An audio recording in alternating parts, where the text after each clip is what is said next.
তারা হয়তো এই হাদিস জানে না, আল্লাহ পাক ওদের কানের মধ্যে আমার এই হাদিসটা যেন পৌঁছে দেন, আমিন। নবী সাল্লাল্লাহু আলাইহি ওয়াসাল্লাম বলেছেন, আমি মেরাজের রাতে যখন গিয়েছি তখন এক শ্রেণীর মানুষকে দেখেছি, ওদেরকে শাস্তি দেয়া হচ্ছে।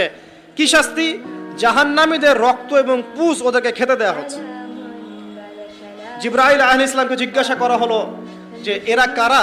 তিনি বললেন, এরা আপনার উম্মতের সেই সব ব্যক্তি যারা মাদকদ্রব্য সেবন করত। আল্লাহ রাব্বুল আলামিন তার হাবিবের মাধ্যমে জানিয়েছেন, যখন কোনো মুসলিম মাদক সেবন করে বা কোনো ব্যক্তি মাদক সেবন করে তখন 40 দিন তার নামাজ কবুল হয় না। এরপর যদি সে তওবা করে তাহলে আল্লাহ পাক তার তওবা কবুল করবেন ইনশাআল্লাহ। যদি সে আবারও মাদক খায় তওবা করার পর, আবার 40 দিন তার নামাজ কবুল হবে না। যদি সে আবার তওবা করে আল্লাহ পাক আবার তাকে মাফ করে দিবেন। যদি সে আবারও মাদক খায় আবার 40 দিন তার নামাজ কবুল হবে না। তারপর যদি আবার তওবা করে আবার আল্লাহ তাকে মাফ করে দিবেন। এরপরেও যদি সে আবার মাদক দ্রব্য সেবন করে, নবী সাল্লাল্লাহু আলাইহি ওয়াসাল্লাম বলছেন তাকে আল্লাহ রাব্বুল আলামিন পরকালে মৃত্যুর পরে তিনাতুল খাবাল পান করাবেন। তিনাতুল খাবাল।